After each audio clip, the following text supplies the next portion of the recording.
নিতাই গৌর সীতানাথ প্রেমানন্দে একবার হরি হরি বল। নিতাই নারায়ণ জয় জয় লক্ষ্মী নারায়ণ লক্ষ্মী নারায়ণ জয় জয় লক্ষ্মী নারায়ণ বিশ্বদেব নামে রাখে লক্ষ্মী নারায়ণ সুদামারা খিল নাম দারিদ্র ভঞ্জন লোক ভক্তবৃন্দের চরণে আমার কোটি কোটি দণ্ডবত প্রণিপাত। পবিত্র মাঘ মাস গোবিন্দের প্রিয় মাস। এই মাসটিও নিয়ম সেবার অন্তর্ভুক্ত। কার্তিক মাস, মাঘ মাস এবং বৈশাখ মাস, এই তিনটি মাস হল নিয়ম সেবার মাস। কার্তিকে গান, মাঘে স্নান, বৈশাখে দান, তিনটি পুণ্যকর্ম। আজ ভাগবত কথামৃতে স্নান করবো আমরা। ভাগবত কথামৃতে স্নান, গীতা গঙ্গামৃতে যেমন স্নান হয় না, ভাগবতের কথামৃতে স্নান হবে। এর চেয়ে বড় স্নান আর কিছু নেই। হরিকথামৃতে যে স্নান হয় সেই স্নানটাই আন্তর স্নান এবং সেই স্নানটাই সবচেয়ে বড় স্নান। স্নানের আগে কি হয়? দেহের মল দূর হয় তো। আর ভাগবত কথামৃতে স্নান যেন অন্তরের মল চিরকালে দূর হয়ে যায়, চিত্ত শুদ্ধ হয়ে যায়। মহাপ্রভু এই মাসেই সন্ন্যাস গ্রহণ করেছিলেন। সন্ন্যাস গ্রহণ করে কোথায় গেলেন? পুরীতে। অদ্বৈত গৃহে 10 দিন থাকার পর পুরী ধামে চলে গেলেন। পুরী ধামে তার প্রথম পরিচয় কার সঙ্গে? পণ্ডিত বাসুদেব সার্বভৌমের সঙ্গে। পণ্ডিত বাসুদেব সার্বভৌম কৃষ্ণপ্রেমে উন্মত্ত মহাপ্রভুকে সুস্থ প্রতিষ্ঠ করে বেদান্ত দর্শন পড়াবার চেষ্টা করলেন 7টি দিন। 7টি দিন পর বুঝলেন যে এই 24 বছরের সন্ন্যাসী নয়, এই কলিযুগে বিপ্ররূপে ইহ নারায়ণ। কলিযুগে বিপ্ররূপে এসেছেন নারায়ণ। দেখলেন তার বেদান্তের সমস্ত ব্যাখ্যাকে যখন খণ্ডন করে দিলেন, তখন তার অন্তরের সমস্ত পাণ্ডিত্যের অহংকার চূর্ণ হয়ে গেল। পাণ্ডিত্যের অহংকার। বাসুদেব সার্বভৌম যে সে পণ্ডিত নয়, তখনকার দিনে ভারত বিখ্যাত পণ্ডিত। তার পিতা মহেশ্বর বিষাদ ছিলেন বিখ্যাত পণ্ডিত। মিথিলা থেকে নব্য ন্যায় কণ্ঠস্থ করে নিয়েছিলেন নবদ্বীপে। তারই সন্তান বাসুদেব সার্বভৌম। তৎকালে একমাত্র হিন্দু রাজ্য হল উড়িষ্যা। সেই উড়িষ্যার রাজা প্রতাপরুদ্র বহু সম্মান করে নিয়ে গেছিলেন এই বাসুদেব সার্বভৌমকে। সেই বাসুদেব সার্বভৌম ভগবানকে স্তুতি করে বলছেন, যখন চিনতে পারলেন তার কৃপা ছাড়া তো কাউকে জানা যায় না। সূর্যকে যেমন সূর্যের আলোতেই জানতে হয়। আপনি সূর্য দেখবা হয়েছেন তো, মেঘে ঢেকে দিয়েছে, অনেক হাইকেন জানলেন, অনেক বিজলি বাতি জানলেন, বহু বহু বহু পাওয়ারে, কিন্তু সূর্য দেখা দেবে না। তাহলে সূর্য কখন? বলে নিজের কৃপার কিরণের আলোকে সূর্যকে দেখতে হবে, অন্য কোনো আলোকে সূর্যকে দেখা যায় না। তেমনি গোবিন্দকে চেনা যায় গোবিন্দের কৃপার আলোকে চেনা যায়, গৌর হরিকে চেনা যায় গৌর হরির কৃপার আলোকেই গৌর হরিকে। যখন গৌরহরি কৃপা করলেন তখন চিনতে পারলেন যে গৌরহরি কে। তখন অপূর্ব সুন্দর একটি শ্লোকে গৌরীর বর্ণনা করলেন। বৈরাগ্য বিদ্যা নিজ ভক্তি যোগ শিক্ষার্থমেক পুরুষ পুরাণ শ্রীকৃষ্ণ চৈতন্য শরীরধারী কৃপাম্বুধির্যস্তমহং প্রপদ্যে তম অহং প্রপদ্যে। আমি তোমাকে তোমার চরণে শরণাগত, তোমার চরণে আমি শরণাগত। কার চরণে? বলে যিনি পুরুষ পুরাণ, যিনি পুরাণ পুরুষ। কে পুরাণ পুরুষ? কৃষ্ণ হলেন পুরাণ পুরুষ। তিনি চিরপুরাতন চিরনবীন, তিনি চিরপুরাতন চিরনবীন, তাই পুরাণ পুরুষ। গীতাতে কি আছে? পুরুষ পুরাণ।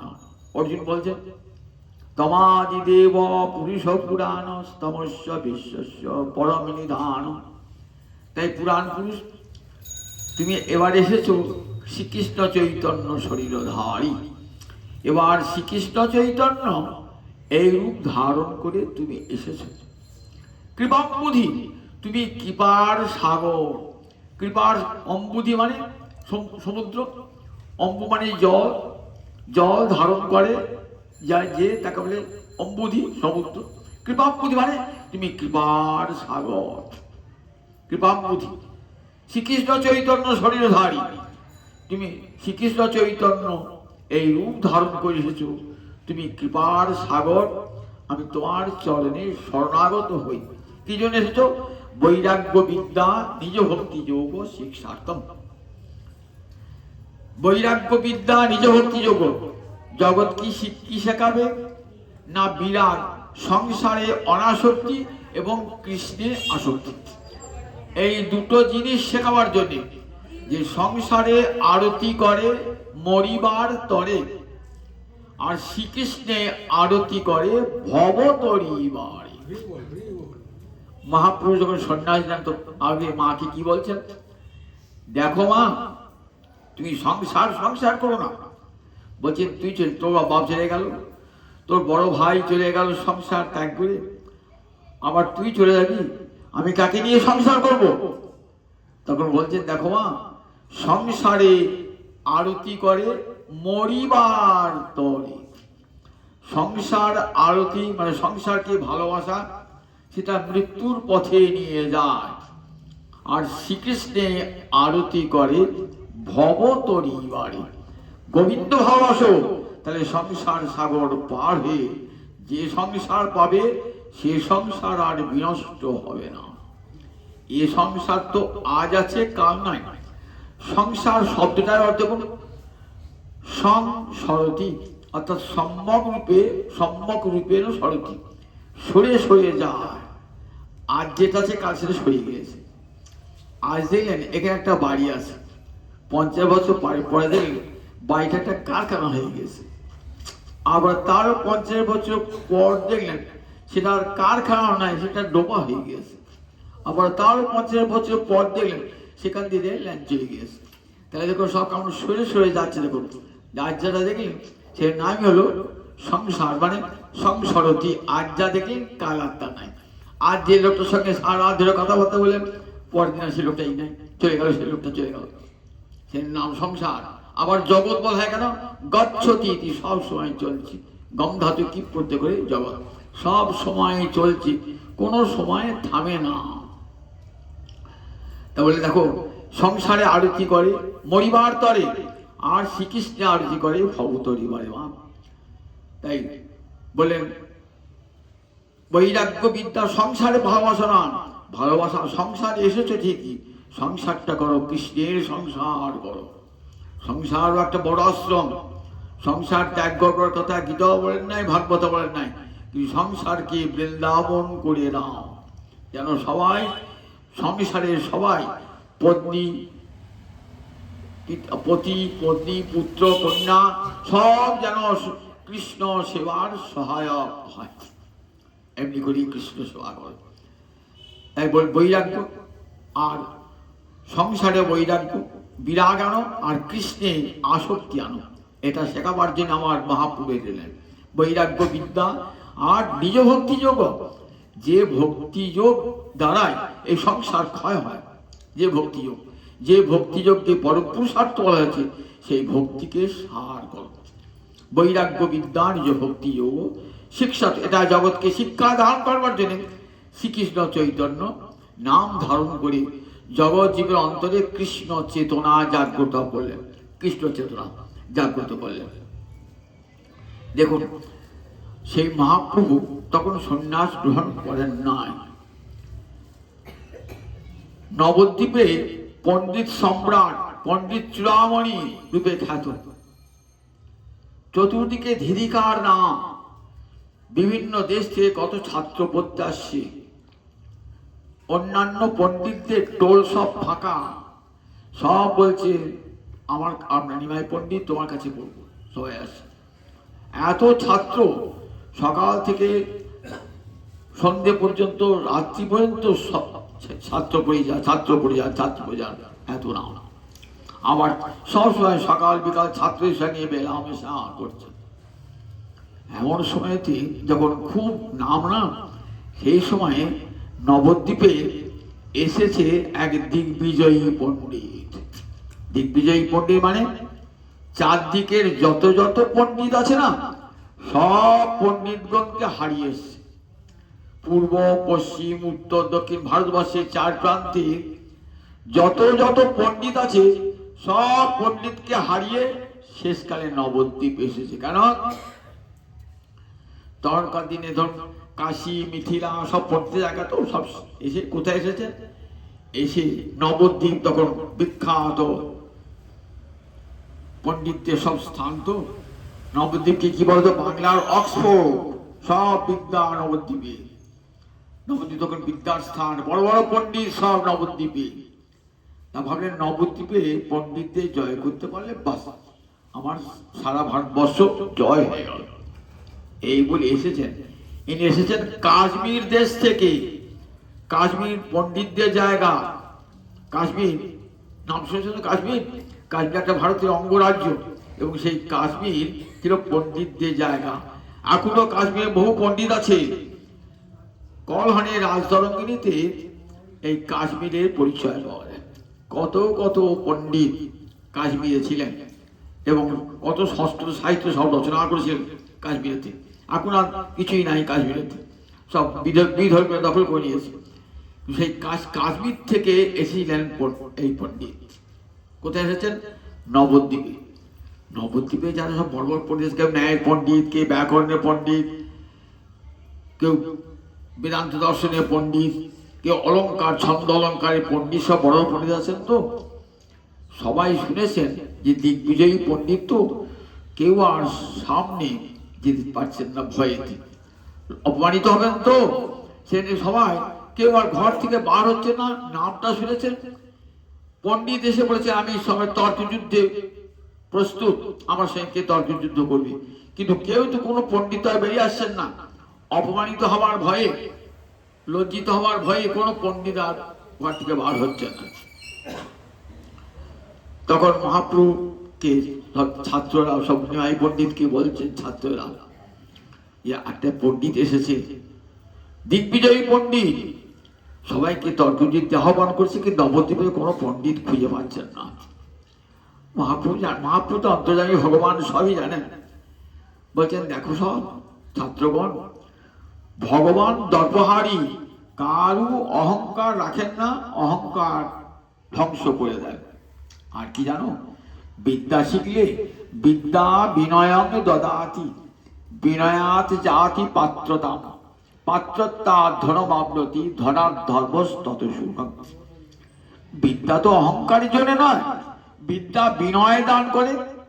আর সেই বিনয় থেকে মানুষের যোগ্যতা আসে, যোগ্যতা থেকে ধন সম্পদ আহরণ হয়, তা থেকে মানুষ ধর্মাচরণ করতে পারে। এটাই তো বিদ্যার কাজ। কৃষ্ণপাদ পদে যদি চিত্তবৃত্তি হয়, বলে বিদ্যার ফল কি জানো? কৃষ্ণপাদ পদে যাতে মনটা থাকে, এটাই তো বিদ্যার ফল। কবি নয়নানন্দ কি বলছেন? চারি বেদে সরদর্শন পড়িয়াছে যেই জন, সে যদি গৌরাঙ্গ নাহি ভজে, চারি বেদ সরদর্শন করিয়াছে যেই জন, সে যদি গৌরাঙ্গ নাহি ভজে, সে যদি গৌরাঙ্গ নাহি ভজে, বৃথা তারে অধ্যয়ন লোচন বিহীন জন, অন্ধের দর্পণ কিবা কাজে। চারটে বেদ পড়েছে, 6টা দর্শন শাস্ত্র পড়েছে। কি কি 6টা দর্শন শাস্ত্র? সাংখ্য দর্শন, পাতঞ্জল দর্শন, ন্যায় দর্শন, বৈশেষিক দর্শন, পূর্ব মীমাংসা দর্শন, উত্তর মীমাংসা। 6টা দর্শন ভারতবর্ষে, 6টা দর্শন পড়েছে। কিন্তু 6টা দর্শন 4ই বেদ পড়েও ভগবানের মতি হয় নাই। বললেন বৃথা তার অধ্যয়ন লোচনবিহীন জন, তার পড়াটাই তো বৃথা হয়ে গেছে। একটা অন্ধ লোকের কাছে যদি একটা আয়না ধরা হয়, দর্পণ ধরা হয়, আয়না যেমন কোনো কাজে লাগে না, ঠিক তেমনি তার কাছে বিদ্যাও কোনো কাজে লাগে না। কিন্তু বেদ বিদ্যা দুই কিছু নাহি জানত, সে যদি গৌরাঙ্গ করে সার। বেদ পড়ে নাই, অন্য কোনো বিদ্যা তার নাই, কিন্তু গৌচরকে সার করেছে। নয়নানন্দিতে ভনে সেই সে সকলই জানে, সর্ববিদ্যা করতলে তার, সর্ববিদ্যা করতলে তার। তাহলে হরি না জানিয়ে লাখো জানো যদি, সে জানা কেবল ছাই, সে জানা কেবল ছাই। লেখাপড়া শিখলাম কিন্তু গোবিন্দকে জানলাম না, বলে ও লেখাপড়ার কোনো মূল্যই নাই, সে জানা কেবল ছাই। মহাপ্রভু বলছেন সরস্বতীর প্রতি যিনি, সেই মহাপ্রভু বলছেন দেখো দেখো অহংকার মানুষের থাকে না, অহংকার চূর্ণ হয়ে যায়। দুর্যোধনের অহংকার ভগবান ডাকলেন চূর্ণ হয়ে গেল। রাবণের অহংকার ভগবান ডাকলেন অতি দর্পে হতা লঙ্কা, লঙ্কা শেষ হয়ে গেল রাবণের অহংকারের জন্য। অতি মানে চ কৌরবা, অত্যন্ত অহংকারের জন্য কৌরব বংশ বিনাশ হয়ে গেল। হই হয় রাজা কার্তবীর্যার্জুন যে বংশে জন্মেছিলেন, অহংকারের জন্য শেষ হয়ে গেল। নহুষ রাজা সর্বগতি লাভ হল, অঙ্গ রাজার পুত্র বেন তার বিনাশ হয়ে গেল। তাহলে অহংকার চূর্ণ করেন ভগবান, অহংকার পতনের আগে আগে চলে। কারুর বিদ্যার অহংকার, ধনের অহংকার, রূপের অহংকার, যশের অহংকার, ঐশ্বর্যের অহংকার, কোনো অহংকারই ভগবান রাখেন না। সব অহংকার ভগবান চূর্ণ হয়ে যান। একদিন সব অহংকার ধুলায় লুটিয়ে যায়। একটা বিরাট পণ্ডিত হয়েছিলাম, কত নাম যশ হয়েছে, যেদিন শ্মশানে চলে গেলেন ছাই হয়ে গেলেন, আর তো কিছুই থাকলো না। কোন অহংকার, সব অহংকার, সব গৌরব, সব মহিমা ওই শ্মশানে শেষ। যা বললেন মহাপ্রভু শব্দ জানেন, মহাপ্রভু তাই বলছেন, জেনেছেন যে নবদ্বীপে এসেছে, নবদ্বীপে বসে আছেন সব, যেন কোনো গাছই করছেন না। নবদ্বীপে কোথায় বসেছেন না, গঙ্গার তীরে বসেছেন সব ছাত্রগণকে সঙ্গে নিয়ে, কত শাস্ত্রের কথা আলোচনা করছেন। ন্যায় অলঙ্কার, ব্যাকরণ, বিভিন্ন দর্শন শাস্ত্রের, চন্দ্র অলঙ্কার শাস্ত্রে, ব্যাকরণের কত কথা আলোচনা করছেন। তখন সন্ধ্যা লাগলাম হয়েছে, আর পণ্ডিত এসে দেখছেন কাউকে পেলাম না, একটু ঘুরে গঙ্গা দর্শন করে আসি। গিয়েছেন গঙ্গার তীরে, তখন দেখছেন যে একজন নবীন ছাত্র যুবক, কিরকম দেখতে, একবারে সুন্দর গৌরবর্ণ চেহারা, একবারে দীর্ঘ চেহারা, গলায় ধপধপে বইতে ছিল, আবার কেমন সুন্দর যোগ পড়তে বসনখানি নিয়ে বসেছেন। দেখে ভাবছেন এই কি ন্যায় পণ্ডিত নাকি, এই কিনাই শুনেছেন রূপের বর্ণনা, এই কিনাই পণ্ডিত একটু কাছে কাছে গিয়েছেন, ছাত্র গিয়ে জিজ্ঞাসা করছেন এর নাম কি? বলে এর নাম নিমাই। ও এসে নিমাই পণ্ডিত কাছে বসলেন, কাছে বসে বলছেন আপনি নিমাই? হ্যাঁ হ্যাঁ আমি নিমাই পণ্ডিত, এই সামান্য পড়াই, আমি আর কি জানি, আমি বিশেষ পড়াশোনা জানি না, আর এই ছেলে গাছ আমার কাছে শিখতে চাই, এরাও তেমনি তাই, আমি এদের কাছে শেখাই, আমি নিজেও শিখি। মহাপুরুষ তখন বিদ্যাসাগর উপাধি পেয়েছিলেন, জানেন তখনকার দিনে আমরা অনেকে মনে করেন ঈশ্বরচন্দ্র বোধহয় প্রথম বিদ্যাসাগর উপাধি পেয়েছিলেন। ঈশ্বরচন্দ্রের বহু পূর্বে 500 বছর আগে মহাপ্রভু বিদ্যাসাগর উপাধি পেয়েছিলেন। বিদ্যার সাগরই বটেন মহাপুরুষ, স্বয়ং সরস্বতী পতিত। তখন পরম সম্মানের সঙ্গে আসুন বসুন গঙ্গার তীরে। হাসুরি চাপে এসেছেন নবদ্বীপে, কত নাম আপনার, সারা ভারতবর্ষে আপনার কত নাম শুনেছি, তা আমাদের খুব ভাগ্য আপনি নবদ্বীপে এসেছেন, তা কৃপা করে আপনার মুখ থেকে কি শুনতে ইচ্ছা হয়?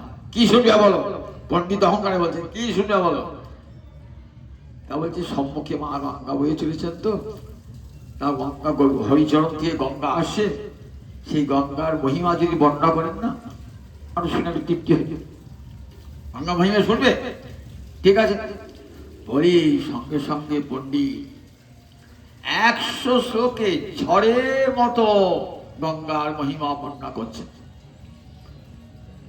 কারো কবিতা নয় কিন্তু নিজে রচনা করেছেন, কবিতা সঙ্গে সঙ্গে রচনা করছেন, সঙ্গে সঙ্গে রচনা করে সঙ্গে সঙ্গে কবিতাটা আবৃত্তি করছেন। দেখুন কেমন প্রতিভা, যে ভেবে চিনতে বলছেন তা নয়, যে কারো লেখা মুখস্থ করে বলছেন তা নয়, নিজেই কবিতাটা বানাচ্ছেন, তৈরি করছেন, আমার নিজেই সঙ্গে সঙ্গে বলছেন, এবং ঝড়ের বেগে থামছেন না একবারও।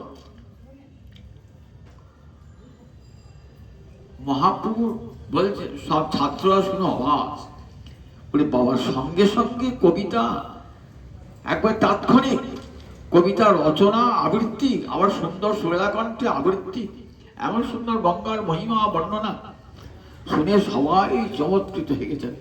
মহাপ্রভু তো উচ্চকণ্ঠে প্রশংসা করছেন, আহা এমন সুন্দর কবিতা, সরস্বতী আপনার জিহ্বায়। এই সরস্বতী মন্ত্রের উপাসক ছিলেন, সরস্বতী মন্ত্রের উপাসক দিনরাত সরস্বতী মন্ত্রে জপ করতেন। ফলে সরস্বতী দেখা দিয়েছিলেন, দেখা দিয়ে বরদান করেছিলেন যে তুমি ত্রিভুবন বিজয়ী হবে, বিদ্যায় তুমি ত্রিভুবন বিজয়ী হবে, এই আশীর্বাদ করেছেন। আমি যে লক্ষ্মী মন্ত্র জপ করি, লক্ষ্মী আপনার দেখা দেবেন না, যে দীননাথ লক্ষ্মীনারায়ণ লক্ষ্মীনারায়ণ কান থেকে লক্ষ্মী দেখা দেবেন, আপনার ধনের ঐশ্বর্যের অভাব থাকবে না। তেমনি সরস্বতী মন্ত্র জপ করুন, দেখবেন সরস্বতী আপনার সামনে ঠিক দাঁড়িয়ে এসেছে, বিদ্যা দান করছে। সরস্বতী বিদ্যার দেবীও বটে, আবার সরস্বতী নদীও বটে। আমরা বেদে সরস্বতীকে 2 রূপে দেখতে পাই, নদী রূপে আবার দেবী রূপে। সরস্বতী নদী, যে নদীর তীরে একদিন ভারতে আর্য সভ্য আর্য সংস্কৃতি প্রথম প্রকাশ উদ্ভব ঘটে, এই সরস্বতী নদীর তীরে। আজ আর সরস্বতী নদী দেখা যায় না। ত্রিবেণীতে 3টে নদী আছে, গঙ্গা, যমুনা, সরস্বতী। সরস্বতীকে দেখতে পান, রাজস্থানের মরুভূমিতে শুকিয়ে গেছে সরস্বতী নদী, আর কেউ দেখতে পায় না। কিন্তু সরস্বতী নদীর বর্ণনা আমরা দেখতে পাই রামায়ণে, বেদে, পুরাণে সরস্বতী নদীর বর্ণনা দেখতে পাই। এই নদী ভারতবর্ষের আর্য সভ্যতার প্রথম উৎস ভূমি হলো এই সরস্বতী নদী। সর মানে জল, জল থাকে যাতে, তাকেই বলে সরস্বতী। সরস্বতী আচার্য যাস্ক বেদের ব্যাখ্যা নিরুক্তকার, অর্থাৎ বেদের বৈদিক শব্দের অভিধান রচনা করেছেন, নিরুক্ত তাকে বলে, বৈদিক শব্দের অভিধানকে বলে নিরুক্ত। সে নিরুক্তে বলেন সরস্বতী শব্দের দুটিই বোঝাবে, নদীও বোঝাবে আবার জলও বোঝাবে। অনির্বাণ বেদ মীমাংসায় এই সরস্বতীর ব্যাখ্যা করেছেন, সরস্বতী মন্ত্রে ঋগ্বেদে এই সরস্বতী মন্ত্রের ব্যাখ্যা করতে গিয়ে বলছেন যে দেখো, যাকে নদী বলে দেখেন, আবার তিনি যেমন এক দৃষ্টিতে জলের ধারা, আবার এক দৃষ্টিতে প্রাণের ধারা, আবার এক দৃষ্টিতে চেতনার ধারা। অর্থাৎ আমাদের জড় দৃষ্টিতে জলের ধারা, আধ্যাত্মিক দৃষ্টিতে প্রাণের ধারা, জল জীবন, জল ছাড়া জীবন চলা, প্রাণের ধারা, আবার সেইটি ঋষিদের অধিদৈব দৃষ্টি, সেই দৃষ্টিতে চেতনার ধারা, জলের মতন চেতনার স্রোত বয়ে চলেছে, চেতনার ধারা। তাহলে তিনি বিদ্যাদেবীও বটেন, আবার নদীও বটেন, সরস্বতী। এই সরস্বতী মহিমা আমরা বেদেও দেখতে পাই। সেই সরস্বতী মন্ত্রের উপাসক ছিলেন এই ব্রাহ্মণ। ফলে ঠোঁটে বসে থাকত সরস্বতী, ঠোঁটে বসে থাকত। 100 শ্লোকে গঙ্গার মহিমা বর্ণনা করলেন। মহাপ্রভু বলছেন, এত সুন্দর বর্ণনা তো শুনলেন, আমরা তো কিছু বুঝতে পারলাম না, একটা শ্লোক তুলে আর বুঝিয়ে দেন, কোথায় কি অলঙ্কার আছে, কোথায় কি দোষ আছে। তখন বলে, আমি যা কইলাম বেদের সার। অহংকার পণ্ডিত বলছেন, আমি যা বলি সব বেদের সার বলেছি। আমি শত শ্লোক আর মুখে বলে গেছি, কি মনে আছে? তবু তো দু একটা শ্লোক। মহাপ্রভু বললেন, আমি একটা শ্লোকে তুলে বলবো, একটা শ্লোক তুমি তুলে বলবে, কি করে বলবে তুমি? আমি ঝড়ের মতো বলি, তুমি কি করে? তখন বিনয়ের সঙ্গে বলছেন, দেখুন, কেউ আপনার মতন পুঁথিবাধর সঙ্গে সঙ্গে কবিতা রচনা করতে পারে, আমার কেউ শ্রুতিধরও আছে যে সঙ্গে সঙ্গে শুনে মনে রেখে দেয়, শুনে মনে রেখে দেয়, তাই কি বলে শ্রুতিধর। আবার আপনার মতো পুঁথিবাধর ব্যক্তি আছে সঙ্গে সঙ্গে কবিতা রচনা করতে পারে। তাই আপনার আশীর্বাদে আমি শ্রুতিধর একটা শ্লোক তুলেছেন।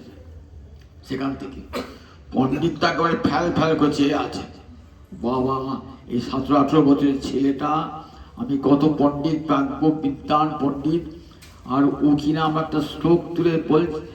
আমি ধরের মেয়েকে 100 শ্লোক বলেছি, অন্য কোনো কবিতা থেকে বলি না, নিজে তৈরি করে বলেছি, ও সেখান থেকে একটা শ্লোক তুললো কি করে? তাই ছেলেটা তো কম নয় কিছু, মনে ভাব। বলো, মহত্তং গঙ্গায়া ইরং সততম আভাতি নিতরাং যদেশা শ্রী বিষ্ণু চরণ কমলোৎপত্তি শুভগা দ্বিতীয়া শ্রীলক্ষ্মীব সুরনরী উচ্চ চরণা ভবানী ভক্তুজা শিরসী বিহতি অদ্ভুত গুণা। বললেন, আপনার এই শ্লোকটিতে 5টা দোষ আর 5টা অলঙ্কার আছে। তুমি তো ব্যাকরণ পড়ো, ব্যাকরণ ছোট ছেলেরা পড়ে। ব্যাকরণ তো প্রথম যারা শিখতে যায়, সংস্কৃত শিখতে যায়, তারা ব্যাকরণ পড়ে, ছোট ছেলেরা পড়ে। তুমি অলঙ্কার কি জানো? তুমি অলঙ্কার রসতত্ত্ব কি জানো? তুমি শুনেছি পণ্ডিতের কাছে, শুনে তুমি আমার দোষ ধরছ। কাব্যের দোষ থাকে, গুণ থাকে। দোষ গুণ কাকে বলে? রসের রসাপকর্ষকা দোষা। রসের যদি অপকর্ষ হয় তাকে কাব্যে দোষ বলে। আর রসস্য উৎকর্ষকা গুণা, রসের যদি উৎকর্ষ হয় তাকে বলে গুণ। মাধুর্য, ওজো এইসব গুণ থাকে। আবার কিছু কিছু দোষও থাকে, অবিমিষ্ট বিধাংশ দোষ, পুনরুক্তি দোষ, এসব দোষ, ভগ্নক্রম দোষ, এসব দোষ থাকে। সে বড় বড় কালিদাস, জয়দেব, এদের কাব্যও আছে। আর অলঙ্কার হলো কাব্য দেহকে সাজিয়ে রাখে। কাব্যং গ্রাহ্যং অলঙ্কার, একটা কাব্য দেহকে সাজায় অলঙ্কার। নারী দেহ, কাব্য দেহকে নারী দেহের সঙ্গে তুলনা করেছে। নারী দেহটা শোভা পায় কিসে? অলঙ্কার পড়লে পরে শোভা পায়, অলঙ্কার। কিন্তু কাব্য দেহকেও কবিরা কি দিয়ে সাজান? অলঙ্কার দিয়ে সাজান। 2 রকম অলঙ্কার, শব্দালঙ্কার, অর্থালঙ্কার। যেমন একটা আমরা উদাহরণ দিই, শব্দালঙ্কার, কেতকী কেশরে কেশো পাশ করো সুরভি। দেখছে সব ক আছে। চলো চপলার চকিতে চমকে করেছে চরণে বিচরণ। সব কত চ আছে, এক কথা বার বলছে। একে বলে অনুপ্রাস অলঙ্কার। একই শব্দ বা শব্দগুচ্ছ যদি বারবার প্রয়োগ হয় তাহলে তাকে কি বলে? তাকে বলে অনুপ্রাস অলঙ্কার। জগদানন্দ একটা পদ আছে, সবটা আমার মনে নাই, একটা বলি, মধুপ শব্দ গুঞ্জ মালতী ফুলে মা আলো রঞ্জন। দেখুন, একই ইংজয়ে বারবার বারবার মঞ্জুল কুলো নারী সব ইঙ্গা বরকি যায় বারবার বারবার এর ফলে কি হয়, ছন্দের ধ্বনি মাধুর্য বৃদ্ধিপ্রাপ্ত হয়। অলঙ্কার আবার দেখুন যমক অলঙ্কার কিরকম, জীবে দয়া তব পরম ধর্ম, জীবে দয়া তব কই, দুটো জীব বানা, জীবে দয়া রূপ গোস্বাই বা জীব গোস্বাইকে বলছে না, সন্ত গোস্বাই বা রূপ গোস্বামীকে বলছে জীবে দয়া তব পরম ধর্ম, জীবে দয়া তব কই। দুটো জীব আছে তো, দুটো জীবের মান আলাদা। একটা জীব মানে হচ্ছে শিব গোস্বামী, আর একটা জীব মানে প্রাণী। জীবে দয়া তব পরম ধর্ম, জীবে দয়া কই। রূপ গোস্বাই পাক শিবকে বাড়ি থেকে তাড়িয়ে দিলেন, পণ্ডিতকে হারিয়ে এসেছিলেন বলে যাও যশ প্রতিষ্ঠা সুকরি বিষ্ঠা মেখে সারা গায়ে তাড়িয়ে দিলেন। তখন সেটা শুনে সনাতন রূপকে বলছি, তোমার জীবে দয়া পরম ধর্ম বলে প্রচার করছো, আর তোমার শ্রীজীব গোস্বামীকে তোমার ভাইপুকে দয়া তোমার কই, জীবে দয়া তো পরম ধর্ম, জীবে দয়া তোমার কই।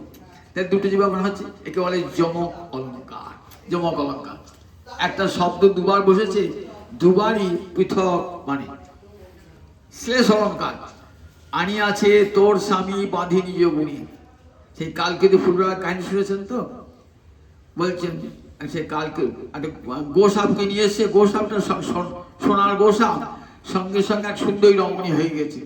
আর ফুলডলা বলছে আমার সংসারে, একা সংসারে খেতে পাই না, আবার তুমি আর কোথায় গেলে জরুরি মনে করছো আমার স্বামীরা আপনার বিয়ে করে চলে গেলেন। বলছে হানি আছে তোর স্বামী বাঁধি নিজ গুণে, তাহলে স্বামীর গুণ থেকে তুমি এসেছো?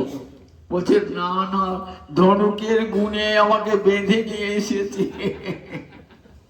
একটা গুণের দুটো অর্থ হলো স্বামী নিজে গুণে বেঁধে এনেছে, একে বলে শ্লেষ অলঙ্কার। এরকম অলঙ্কার যেখানে কাব্যদেহকে সাজায় এই অলঙ্কার।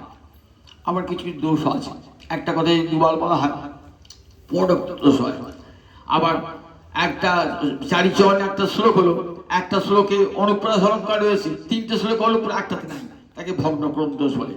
দেখালেন দেখো এই শ্লোকটাতে 5টা দোষ আছে।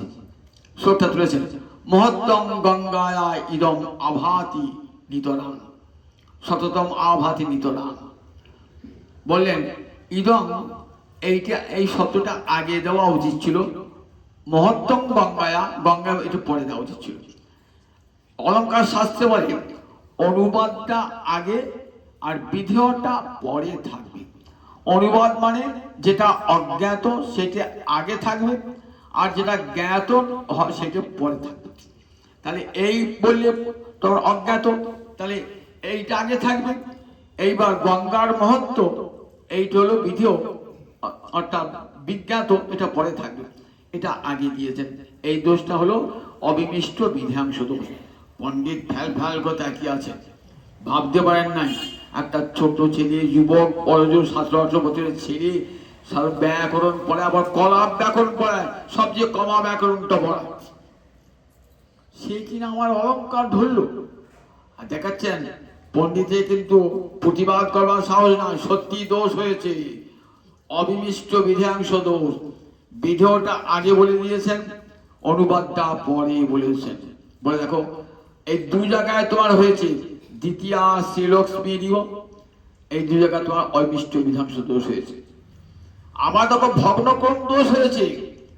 4 চরণে একটা শ্লোক তো, তা প্রথম, তৃতীয়, চতুর্থ এই 3টে চরণে অনুপ্রাস অলঙ্কার রয়েছে, দ্বিতীয় চরণে কোনো অলঙ্কার নেই, তাহলে ভগ্নক্রম দোষ হয়ে গেল। আবার দেখো একটা কি দোষে পুনরাত্ম দোষ হয়েছে। ক্রিয়াপদ হয়ে গেল ভবানী ভট্টু যা শিরসী বিহবতী অদ্ভুত গৌণা। তা বলেন দেখো, বলেন বিহবতী ক্রিয়াপদ হয়ে গেল, তারপর আবার তুমি অদ্ভুত গুণা বললে বেশন দিলেন, এটা পুনরাত্ম দোষ হলো। আবার তোমার শ্লোকে 5টা অলঙ্কার তো এমনি কিন্তু আছে। কি কি অলঙ্কার আছে? অনুপ্রাস অলঙ্কার আছে, যমক অলঙ্কার, অনুপ্রাস অলঙ্কার আছে, আবার উপমা অলঙ্কার আছে, অনুমান অলঙ্কার আছে, আবার বিরোধাভাস অলঙ্কার আছে। কেমন? বলেন গঙ্গার, বলেন বলেন শ্রী বিষ্ণুর চরণ কমল হতে গঙ্গার উৎপত্তি, তা গঙ্গাতেই কমল উৎপন্ন হয়, কমল থেকে আবার গঙ্গার উৎপত্তি হয় নাকি? বিষ্ণুর চরণ কমল হতে গঙ্গার উৎপত্তি। তা গঙ্গাতি তো কমল মানে পদ্ম ফুল, গঙ্গাতি তো পদ্ম ফুল ওঠে, কমল থেকে গঙ্গা হয় নাকি? অথচ শ্রী বিষ্ণুর চরণ কমল হতে গঙ্গা হয়ে বলেছে। বলছে এটা একটা দোষ হয়েছে, সব 5টা দোষ ধরে দিলেন। আর 5টা অলঙ্কার, পণ্ডিত নির্বাক হয়ে গেছে। অন্যান্য ছাত্রীরা যারা ছিলেন না, তারা ঠিক করছেন, তারা সবাইকে হই হই করে উঠেছেন। তো মহাপুরুষ না, শোনো, মানিকে মান দান করা পরম ধর্ম, এটা শেখো। সমস্ত ছাত্রকে শেখাচ্ছেন। এত পড়াশোনা করার পরও জোরহাত করে বলছেন, আমি তো আপনার ছাত্র তুল্য, কিছুই জানি না। দেখুন, দোষ অলঙ্কার সব কাব্যেই থাকে। কালিদাস, ভবভূতি, জয়দেব, এত বড় বড় কবি, তাদের কাব্য তো থাকে। সে দোষটা দোষ নয়, গুণেতেই পরিণত হয়ে যায়। কাজী এটা কোনো লজ্জার বিষয় নয়, অপমানের বিষয় নয়। দেখছেন পণ্ডিত নতবদনে রয়েছেন, মনে মনে ভাবছেন যে আমি সারা ভারতবর্ষ ঘুরে এলাম, কোথাও আমাকে এমন করে অপমানিত হতে হয় নাই, কারো কাছে পরাজয় শেখ হয় নাই। আর একটা সামান্য শিশুবৎ, দুগ্ধপোষ্য বালকবৎ, সে আমাকে কি করলে হারিয়ে দিয়ে তর্কেতে খুব অপমানিত হয়েছে।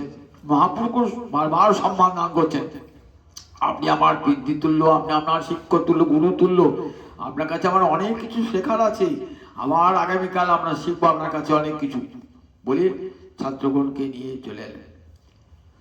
পণ্ডিত কিন্তু অত্যন্ত লজ্জিত, অপমানিত হয়েছেন। মনে মনে ভাবছেন, কোথাও তো পরাজিত হই নাই, তাহলে সরস্বতী কেন আমার প্রতি ক্রুদ্ধ হলেন? সরস্বতী আমার প্রতি কুপিত হলেন কেন? মনে মনে ভাবছেন। এসে সারা রাত চিন্তা করছেন, ঘুম নাই, খাওয়া দাওয়া ত্যাগ করে শুয়ে পড়েছেন। হে সরস্বতী বিদ্যার দেবী, আমি যখনই কিছু বলি, সামে বসতু জিহ্বায়াং বিনা পুস্তক ধারিণী মুরারি বল্লভা দেবী সর্বশুক্লা সরস্বতী, আমার জিহ্বায় বসে সরস্বতী, তুমি মুরারি বল্লভ। আমি যখনই কোনো বাক্য আবৃত্তি করব, তখনই যেন আমার কণ্ঠে থেকে সেই দিবারাত্র তোমারই আমি উপাসনা করি। ভদ্রকাল্যই নম নিত্যং সরস্বতী নম নম, বেদ বেদান্ত বেদাঙ্গ বিদ্যাস্থান এবচ সরস্বতী মহাভাগে বিদ্যে কমলোচনে বিশ্বরূপে বিশালাক্ষী বিদ্যাং দেহি নমস্তুতি। এই তো আমার জীবনে একমাত্র মন্ত্র, সরস্বতী। সকল বিহম সিদ্ধই পাতু, বাগদেবতা ন, সেই বাগদেবী তোমার জন্য আমার বাক্যের স্ফুরণ হয়েছে। আমি সারা জীবন তোমার মন্ত্রের উপাসনা করেছি, কোথাও পরাজিত হই নাই। তুমি আমাকে ত্রিভুবন বিজয়ী বর দিয়েছো। তখন সরস্বতী শব্দে দেখা দিয়েছেন, শোনো পণ্ডিত, যার সঙ্গে তর্কে তোমার হইল পরাজয়, জানিও অখিল ব্রহ্মাণ্ড না জানি হরিশ্বর। আর যার কাছে তর্কে তুমি পরাজিত হয়েছ, জানো সে অখিল ব্রহ্মাণ্ড না, তিনি আমার পতি। মুরারি বলো তুমি, কে সে মুরারি? গোবিন্দ তো, সেই গোবিন্দই কলিযুগে বিপ্ররূপে আবির্ভূত হয়েছেন, নারায়ণ রূপে আবির্ভূত হয়েছেন। তাকে চেনবার শক্তি সবার নাই। দেখো, আমার আশীর্বাদ আর যথার্থ ফলেছে। আমার আশীর্বাদে তুমি আজ গৌরহরির চরণ লাভ করেছো, কৃপা লাভ করেছো। দেখো, এটি তো বিদ্যার ফল। সেই বিদ্যার ফল জানিও নিশ্চয়, কৃষ্ণপাদ পদ্মে যদি চিত্তবৃত্তি রয়, জানবে সেইটাই বিদ্যার ফল। বহু লেখাপড়া শিখে যদি গোবিন্দ চরণে মতি হয়, তবে জানবেন আমার লেখাপড়া জানা সার্থক হয়েছে। এটি বারবার মনে রাখবেন। লেখাপড়া শিখে অহংকারী জন্য নয়। বলে অহংকারী ব্যক্তির বিদ্যা আর সাধু ব্যক্তির বিদ্যার ফল দুরকম। বিদ্যা বিবাদায় ধনং মদায় শক্তি পরেশাং পরিপীড়নায় খলস্য সাধো বিপরীতমেত জ্ঞানায় দানায় চরক্ষণায়। অসাধু ব্যক্তি যদি লেখাপড়া শেখে, খল ব্যক্তি লেখাপড়া শিখে কি করে? আমার মতন পণ্ডিতার জগতে কেউ নাই, অহংকার তার, সে ধরাকে সরা জ্ঞান মাটিতে পা পড়ে না। বিদ্যা বিবাদায়, অর্থাৎ বিদ্যা বিবাদের কারণ হয়। অসাধু ব্যক্তি যদি অর্থ হয় তাহলে কি হয়? দেখ আমার মতন বড় লোক কেউ নাই, গোটা কাঠই কিনতে পারি, জানিস তোর মতো 50টা লোককে পুষতে পারি। কত অহংকার, ধনকমদা। গায়ে যদি বল থাকে তাহলে কি করবে? দেখ আমার সঙ্গে আগে কি যুদ্ধ করেছে দেখি, তোর মতো 10টা লোককে আমি শেষ করে দেবো। শক্তি পরে সাং পরিপূর্ণ নয়। আর সাধু ব্যক্তির কাছে যে বিদ্যা যায়, সে বিদ্যা জ্ঞানায়, সে বিদ্যা ভাবে আরো কেমন করে আমি তো জ্ঞানের দ্বারে প্রবেশ করেছি, আমার তো কিছুই শেখা হয় নাই, কিছু যে জানি না আমি এই মাত্র জানি, কিছু যে জানি না আমি এই মাত্র লেখাপড়া শিখে বুঝলাম আমার কিছুই জানা হয় নাই, জানার এখন অনেক বাকি। নিউটনের মতন বিজ্ঞানী বলছে আমি জ্ঞান সমুদ্রের তীরে নুড়ি পাথর কুড়ছি। কত বড় বড় জ্ঞান বিজ্ঞানী বলছে কিছুই হলো না, সারা জীবনটা ব্যর্থ হয়ে গেল, বিদ্যার সরস্বতীর দরজা দিয়ে যেতে পারলাম না। তাহলে বিদ্যা জ্ঞানায়, ধন যদি সাধু ব্যক্তি ধন থাকে তাহলে কি হয়? দানায়। যাও, যে ধন দানে লাগে, দুস্থ দরিদ্র মানুষ, সাধু বৈষ্ণব ভগবৎ সেবায় লাগিয়ে দাও ধন, ধনম দানায়। আর শক্তি যদি থাকে কি করে?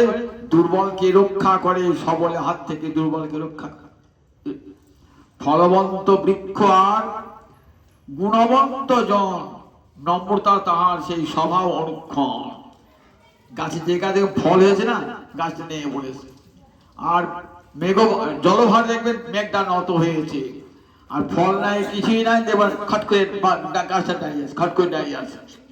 আর জলও নাই, কিছু নাই, মেঘটা আকাশে উঠছে, মেঘে পাত্তা পাবেন না।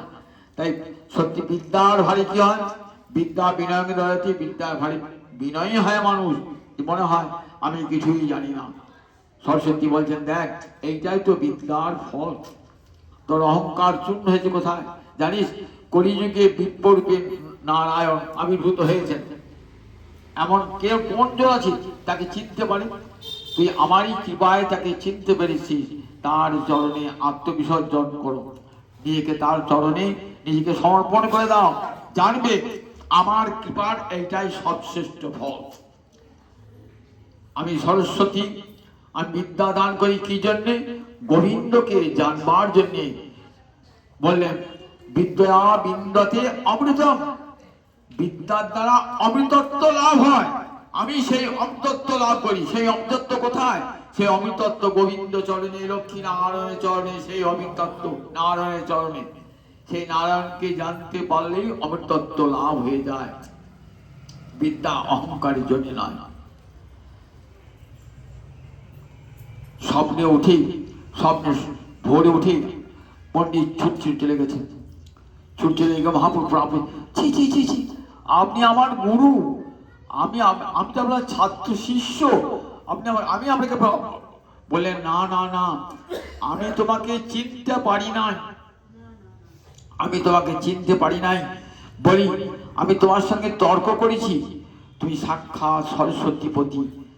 রাত্রে সরস্বতী আমার সামনে আবির্ভূত হয়ে বললেন যার সঙ্গে তোমার পরাজয় হয়েছে তিনি অখিল ব্রহ্মাণ্ডনাথ, তিনি আমারই পতি, আমি যার নিত্য সেবা করি।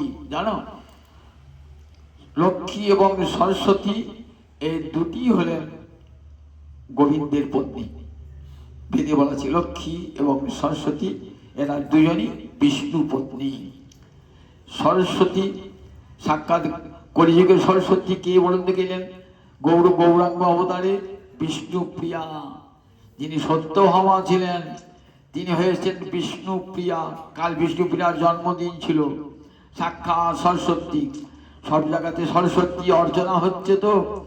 সরস্বতী মহাভাগে বিদ্যে কমলোচনে বিশ্বরূপে বিশালাক্ষী বিদ্যাং দেহি নমস্তুতে, পুরোহিত মন্ত্র বলছে। আর রাজপণ্ডিত সনাতনের গৃহে জন্মগ্রহণ করলেন বিষ্ণুপ্রিয়া দেবী। তিনি কে?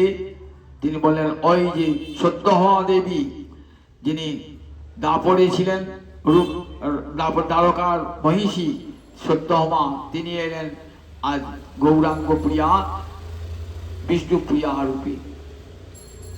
বৃন্দাবনীরা শেষ হওয়ার পর সমস্ত গোপীরা কোথায় গিয়েছিলেন? গোপী দেহ বিনাশ হয় নাকি? গোপী দেহ বিনাশ হয় না। আবার গেলেন গোবিন্দের লীলা, তখন তো শেষ হয় নাই। কোথায় শেষ? দ্বারকায় শেষ হবে। তখন সমস্ত ব্রজের গোপীরা আবার কোথায় গেলেন? ওই দ্বারকায় 16,108 মহিষী হয়েছিলেন। কৃষ্ণ বিরহে রাধারানী যমুনায় আত্মবিসর্জন করেছিলেন। তখন সূর্যকন্যা যমুনা রাধারানীকে নিয়ে গেলেন কোথায়? রাধারানীকে নিয়ে গেলেন সূর্যলোকে। সূর্যপত্নী ছায়া দেবী বলছে, রাধারানী কাঁদছো কেন? এই সূর্যলোকেই কৃষ্ণ সব সময় রয়েছেন। দেহ সদা নারায়ণের মধ্যে কি বলেন? দেহ সদা সবিত্রী মণ্ডল মধ্যবর্তী নারায়ণ। নারায়ণ কোথায় থাকেন? সূর্যমণ্ডলের মধ্যেই নারায়ণ সবসময় রয়েছেন। সুতরাং এইখানে নারায়ণ, তোমার প্রতি নারায়ণ আছে।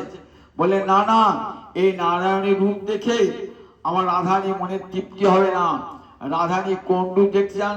শ্যাম সুন্দর সিকি বিচ্ছ গুঞ্জা বিভূষণ গোপবেশ ত্রিভঙ্গিম মুরলী বদন।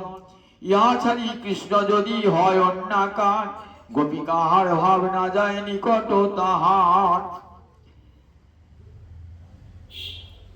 সেই সূর্যদেবের কন্যা হয়ে থাকলেন। সূর্যদেবের ভক্ত ছিলেন সত্রাজিৎ। সেই সত্রাজিৎকে দান করলেন সমন্তক মণি আর নিজ কন্যা সত্যভামা। সমন্তক মণি মানে প্রতিদিন অষ্টভার স্বর্ণ পোষক করত। সবাই তাকে বললেন, রাজা উগ্রসেনকে মণিটি দাও। কৃষ্ণ বললেন, দিলেন না মণিটা। তখন কৃষ্ণকে দিলেন না সত্রাজিৎ রাজা। সেই মণিটা সত্রাজিতের ভাই প্রসেনজিৎ সেই মণিটি পরে যখন গিয়েছেন না, তখন একটা সিংহ করেছে কি, সেই মণিটা প্রসেনজিৎকে হত্যা করে সেই মণিটি অপহরণ করেছে। এক ভল্লুক সেটা দেখেছে। এই ভল্লুক দেশে নয়, জাম্বুবান রামচন্দ্রের পরম প্রিয় জাম্বুবান ভল্লুক। জানেন তো, যখন হনুমান ভাবছেন যে কি করে লঙ্কা পার হবো, তখন কার কাছে গেছে? জাম্বুবানের কাছে। জাম্বুবান বসে আছেন, মানে রাম নাম করে পার হয়ে যাও, এই সমুদ্র পার হয়ে যাও, রাম নাম করে পার হয়ে যাও। সেই জাম্বুবান তো মরে নাই। সেই জাম্বুবান একটি গুহার মধ্যে আছে। তার কন্যা আছে জাম্ববতী। জাম্ববতীকে কৃষ্ণ হস্তে অর্পণ করবেন। নিয়ে গেছেন মণিটা, চুরি করে নিয়ে গিয়েছেন। সেখানে কৃষ্ণ খুঁজতে গিয়েছেন। কৃষ্ণের নামে অপরাধ হয়েছে, কৃষ্ণ মণি চুরি করেছে। খুঁজতে খুঁজতে খুঁজতে খুঁজতে গেলে একটা সিংহ পড়ে রয়েছে। সিংহ হত্যা করেছে। কোথায় পড়েছে? সিংহের পদচিহ্ন দেখলেন, একটা ভালুকের পদচিহ্ন। ভালুকের পদচিহ্ন দেখে একটা গুহার মধ্যে প্রবেশ করলেন। গুহার মধ্যে দেখলেন সে মণিটা রয়েছে। মণিটা তার মেয়ে নিয়ে খেলা করছে। তখন যুদ্ধ আরম্ভ হয়ে গেল জাম্বুবানের সঙ্গে কৃষ্ণের যুদ্ধ। 28 দিন ধরে যুদ্ধ সেই গুহার মধ্যে।